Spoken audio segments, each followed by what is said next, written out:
Imagina só, alguém te trai, te humilha, destrói tudo que você ama. O que você faria? Deixaria pra lá? Ou planejaria uma vingança épica? Os grandes clássicos da literatura estão repletos de personagens que escolheram a segunda opção, e suas histórias, escritas há séculos, ainda nos fascinam até hoje. Mas por quê? Será que a vingança é um desejo tão humano que nunca deixa de nos intrigar? Meu nome é Rodrigo Bravo, professor de literatura e editor do CLC. E no vídeo de hoje vamos falar sobre narrativas de vingança, começando pela antiguidade, passando pela Idade Média e chegando finalmente à literatura brasileira. Vamos começar nossa jornada na Grécia Antiga, com uma das histórias de vingança mais famosas de todos os tempos, Medeia. Medeia é uma das tragédias mais impactantes da Grécia Antiga, escrita por Eurípides em 431 a.C. A peça conta a história da princesa da Cólquida, Medeia, que por amor a Jasão, traz sua família e ajuda-o a conquistar o Velocino de Ouro. Mas quando Jasão a abandona para se casar com a filha do rei de Corinto, Medeia arquiteta uma vingança terrível. Ela envia um vestido envenenado que mata a noiva e o próprio rei, e no ápice da crueldade, assassina os filhos que teve com Jasão para deixá-lo em desespero eterno. Eurípides desafia o público a questionar se Medeia é um monstro ou uma mulher destroçada pela traição. Ela é estrangeira, uma feiticeira e por isso marginalizada. Será que sua violência é também um grito contra a sociedade que a rejeitou? Como bom exemplo de história de vingança de Roma antiga, a história de Atreu e Tiestes, escrita pelo filósofo e dramaturgo Sêneca no século I d.C., é uma das narrativas mais brutais da literatura latina. Atreu, rei de Micenas, se vinga do irmão Tiestes,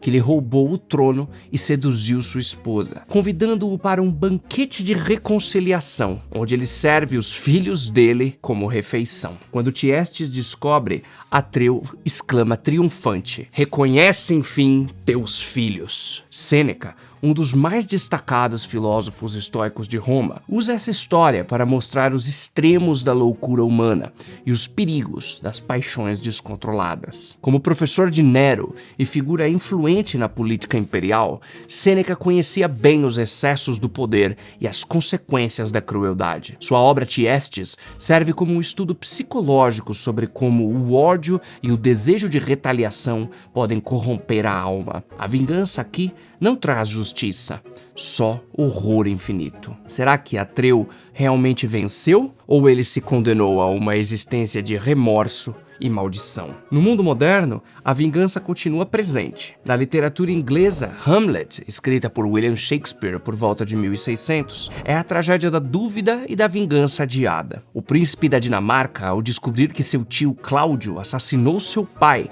para usurpar o trono e casar-se com sua mãe Gertrudes, se vê dividido entre o dever e a reflexão. O fantasma do rei exige justiça, mas Hamlet, em vez de agir impulsivamente, mergulha em questionamentos morais e existenciais que retardam sua ação. Sua hesitação não é uma simples covardia, mas uma crise de consciência. Ele planeja provar a culpa de Cláudio com uma peça teatral, mas quando finalmente se decide, os seus atos têm consequências imprevistas. A vingança, longe de restaurar a ordem, desencadeia uma sucessão de mortes. Ofélia, Laertes, Gertrudes, Cláudio e o próprio Hamlet. Shakespeare não oferece respostas fáceis, e a peça nos faz ponderar: a demora de Hamlet foi prudência filosófica ou falha trágica? E, sobretudo, a vingança, mesmo justa, traz alguma redenção ou apenas completa o ciclo de violência? A genialidade do texto está em deixar essas perguntas ecoarem, mostrando que, às vezes, o preço da dúvida é a tragédia, mas o preço da ação cega pode ser ainda maior. Na literatura francesa, O Conde de Monte Cristo, de Alexandre Dumas, apresenta uma das vinganças mais elaboradas e filosoficamente complexas da ficção ocidental. Edmond Dantes, um jovem marinheiro injustamente condenado por traição, passa 14 anos preso no castelo de If, onde adquire conhecimento, fortuna e uma nova identidade misteriosa, o Conde de Monte Cristo. Ao escapar, ele inicia uma vingança meticulosa contra os homens que destruíram sua vida, Fernand Danglars e Villefort. Dumas constrói uma vingança quase perfeita em sua execução. Cada movimento é calculado, cada peça colocada com precisão. O Conde não busca apenas punir, mas desmoronar sistematicamente as vidas daqueles que o traíram, arruinando reputações, fortunas e até famílias. No entanto, a obra levanta uma questão perturbadora. Edmond Dantès realmente triunfa? No clímax da narrativa, quando sua vingança está completa, o Conde não parece encontrar paz, mas sim um vazio. Ele mesmo reflete: até agora eu estava certo, mas agora, será que ultrapassei os limites da justiça? Sua obsessão o transformou.